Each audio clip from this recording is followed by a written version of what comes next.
కొన్ని సేవా కార్యక్రమాలు చేయడం జరిగింది. అలాంటి బ్యాక్గ్రౌండ్ తో నేనున్నాను.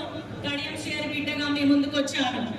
అయితే అటువైపు నుంచి చూసుకున్న బీజేపీ అభ్యర్థి రైతుల పొలాలు లాక్కోవడము, రియల్ ఎస్టేట్ దందాలు చేయడము, తర్వాత రౌడీయిజము, అక్రమాలు, కొత్త లేఅవుట్లు వస్తే అందులో ఒక జాగా నాకు కావాలని బెదిరించడము, బ్లాక్ మెయిల్ రాజకీయాలు చేయడము, అవి అన్నీ చేసి పార్టీ మారి అధికారంలో ఉండి అధికార పార్టీలో ఉంటే నేను సేఫ్ గా ఉంటాను, నా ఆస్తులను నేను కాపాడుకోవచ్చు అనే ఉద్దేశంతో మారిండు.